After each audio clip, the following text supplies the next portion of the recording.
Hi friends, ನಮಸ್ಕಾರ ಎಲ್ರಿಗೂ. Welcome back to my channel. ಇವತ್ತು ಒಂದು ವ್ಲಾಗ್ನ ಶೇರ್ ಮಾಡ್ಕೊಳ್ತಾ ಇದ್ದೀನಿ. ಇದು ಇವತ್ತಿನ ವ್ಲಾಗೇ ಆಗಿರುತ್ತೆ. ಇವತ್ತು ಗುರುವಾರ, ಗುರುಗಳ ವಾರ. ತುಂಬ ಶುಭ ದಿನ ಇವತ್ತು. ಯಾಕೆಂದರೆ ಗುರುವಾರ ಪುಷ್ಯ ನಕ್ಷತ್ರ ಬಂದಿರುವಂಥದ್ದು.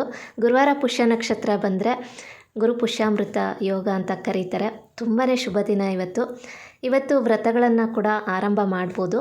ಇವತ್ತು ನಾನು ಮತ್ತೆ ಬೃಂದಾವನದ ರಂಗೋಲಿಯನ್ನು ಹಾಕಿ ಪೂಜೆಯನ್ನು ಮಾಡಿದ್ದೀನಿ. ತುಪ್ಪದ ದೀಪವನ್ನು ಹಚ್ಚಿಟ್ಟಿದ್ದೀನಿ. ಹಾಗೆಯೇ ಇವತ್ತಿಂದ ನಾನು 7 ಗುರುವಾರ ನಾನು ಬೃಂದಾವನದ ರಂಗೋಲಿಯನ್ನು ಹಾಕಿ ಪೂಜೆ ಮಾಡೋಣ ಅಂತ ಅಂದ್ಕೊಂಡಿದ್ದೀನಿ.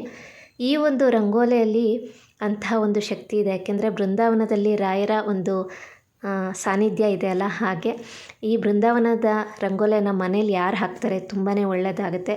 ಅವರ ಇಷ್ಟಾರ್ಥಗಳು ಕೂಡ ಬೇಗನೆ ನೆರವೇರುತ್ತೆ ಅಂತ ಹೇಳ್ತಾರೆ. ಇದರ ಅನುಭವ ಖಂಡಿತ ನನಗಾಗಿದೆ. ನಾನು ಅಂದ್ಕೊಂಡಂಥ ವಾರದಲ್ಲೇ ನನ್ನ ಇಷ್ಟಾರ್ಥ ನೆರವೇರಿದೆ. ಒಂದು ಶ್ರದ್ಧೆ, ಭಕ್ತಿ, ನಂಬಿಕೆ ಇಟ್ಟು ಒಂದು ವ್ರತವನ್ನು ಮಾಡಿದ್ರೆ ಖಂಡಿತ ಅದಕ್ಕೆ ಫಲ ಸಿಕ್ಕೇ ಸಿಗುತ್ತೆ. ನೀವು ಏನಾದರೂ ಈ ಒಂದು ರಂಗೋಲಿಯನ್ನು ಹಾಕಬೇಕು ಅಂತ ಇದ್ದರೆ ಇದ್ರ ಬಗ್ಗೆ ನಾನು ಡೀಟೇಲಾಗಿ ವಿಡಿಯೋ ಮಾಡಿದ್ದೀನಿ. ಅದು ಕ್ರಿಯೇಷನ್ಸ್ ಬೈ ಪೂರ್ವಿ ಚಾನಲಲ್ಲಿದೆ. ಸಾಧ್ಯವಾದರೆ ನಾನು ಆ ವಿಡಿಯೋ ಲಿಂಕ್ನ ಡಿಸ್ಕ್ರಿಪ್ಷನ್ ಬಾಕ್ಸಲ್ಲಿ ಕೂಡ ಕೊಡ್ತೀನಿ. ಪುಷ್ಯ ನಕ್ಷತ್ರದ ಬಗ್ಗೆ ನೀವು ತಿಳ್ಕೋಬೇಕು ಅಂತ ಇದ್ದರೆ ಅದರ ವಿಡಿಯೋನ ಆಲ್ರೆಡಿ ನಾನು ಕ್ರಿಯೇಷನ್ಸ್ ಬೈ ಪೂರ್ವಿ ಚಾನಲಲ್ಲಿ ಅಪ್ಲೋಡ್ ಮಾಡಿದ್ದೀನಿ. ನೀವು ಅಲ್ಲಿ ನೋಡ್ಬೋದು. ತುಂಬಾ ಸರಳವಾದಂತಹ ಒಂದು ಪೂಜೆ ಇದು. ನೀವು ಮಾಡಿ, ನಿಮಗೂ ಖಂಡಿತ ಒಳ್ಳೆಯದಾಗುತ್ತೆ.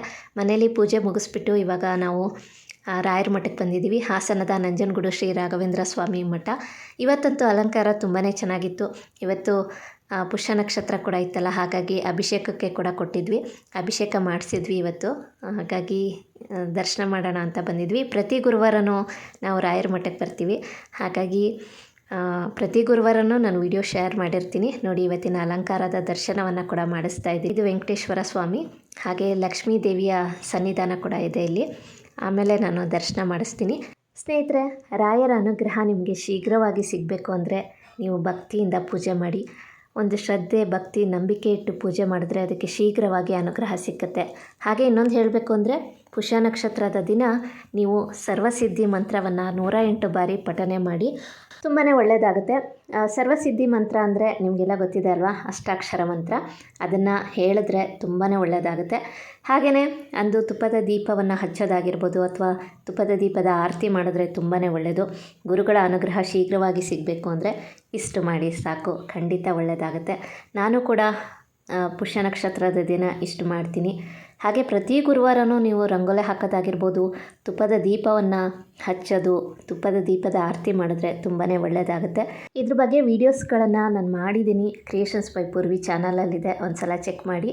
ವ್ರತಗಳ ಬಗ್ಗೆ ಆಲ್ರೆಡಿ ವಿಡಿಯೋನ ಅಪ್ಲೋಡ್ ಮಾಡಿದ್ದೀನಿ. ಅಲ್ಲಿ 7 ವಾರದ್ದು, 9 ವಾರದ್ದು, 48 ದಿನಗಳದ್ದು ರಾಯರ ವ್ರತಗಳ ಬಗ್ಗೆ ವೀಡಿಯೋಸ್ಗಳಲ್ಲಿದೆ. ನೀವು ಅಲ್ಲಿ ಚೆಕ್ ಮಾಡಿ. ಒಂದು ಪೂಜೆ ಮಾಡುವಾಗ ಶ್ರದ್ಧೆ, ನಂಬಿಕೆ ಇಟ್ಟು ಮಾಡಿದ್ರೆ ಅದಕ್ಕೆ ಶೀಘ್ರವಾಗಿ ಫಲ ಸಿಕ್ಕುತ್ತೆ. ನಾವು ಪೂಜೆ ಮಾಡೋಕ್ಕೂ ಮುಂಚೆ ಆಗುತ್ತೋ ಇಲ್ವೋ ಅನ್ನುವಂಥ ಒಂದು ಸಂಶಯ ಇಟ್ಕೊಂಡ್ರೆ ಅದು ಖಂಡಿತವಾಗ್ಲೂ ಆಗೋದೇ ಇಲ್ಲ. ರಾಯರಲ್ಲಿ ನಂಬಿಕೆ ಇಟ್ಟು ಪೂಜೆ ಮಾಡಿ, ಖಂಡಿತ ನಿಮ್ಮ ಇಷ್ಟಾರ್ಥ ನೆರವೇರುತ್ತೆ. ನಮ್ಮ ಕಷ್ಟಗಳು ಪರಿಹಾರ ಆಗ್ತಾ ಇಲ್ಲ ಅಂತ ತುಂಬ ಜನ ಹೇಳ್ತಾ ಇರ್ತೀರ. ಎಲ್ಲದಕ್ಕೂ ಸಮಯ ಅನ್ನೋದು ಖಂಡಿತ ಬೇಕು. ನಮಗೆ ತಾಳ್ಮೆ ಅನ್ನೋದು ಇರಬೇಕು. ಖಂಡಿತ ಸಮಸ್ಯೆಗಳು ಪರಿಹಾರ ಆಗೇ ಆಗುತ್ತೆ. ರಾಯರ ಅನುಗ್ರಹ ಸದಾ ಎಲ್ಲರ ಮೇಲೆ ಇರಲಿ ಅಂತ ಕೇಳ್ಕೊತೀನಿ. ಇವತ್ತಿನ ವಿಡಿಯೋಲಿ ಬೃಂದಾವನದ ದರ್ಶನವನ್ನು ಮಾಡಿಸಿದ್ದೀನಿ. ಕೆಲವರಿಗೆ ಇವತ್ತು ಮಠಕ್ಕೆ ಹೋಗೋಕ್ಕಾಗಿರೋದಿಲ್ಲ ಅಂಥವರು ವಿಡಿಯೋ ಮುಖಾಂತರ ದರ್ಶನ ಮಾಡಲಿ ಅನ್ನುವಂಥ ಒಂದು ಉದ್ದೇಶದಿಂದ ವಿಡಿಯೋನ ಶೇರ್ ಮಾಡಿದ್ದೀನಿ. ಇವತ್ತಿನ ವಿಡಿಯೋ ಕೂಡ ನಿಮಗೆ ಇಷ್ಟ ಆಗಿದೆ ಅಂತ ಭಾವಿಸ್ತೀನಿ. ಇನ್ನಷ್ಟು ಒಳ್ಳೊಳ್ಳೆ ವೀಡಿಯೋಸ್ಗಳಿಗಾಗಿ ನನ್ನ ಚಾನಲ್ನ ಸಬ್ಸ್ಕ್ರೈಬ್ ಮಾಡಿ. ವಿಡಿಯೋ ಇಷ್ಟ ಆದಲ್ಲಿ ಲೈಕ್ ಮಾಡಿ, ಕಮೆಂಟ್ ಮಾಡಿ, ಹೆಚ್ಚು ಜನಕ್ಕೆ ವಿಡಿಯೋನ ಶೇರ್ ಮಾಡಿ. Thank you for watching.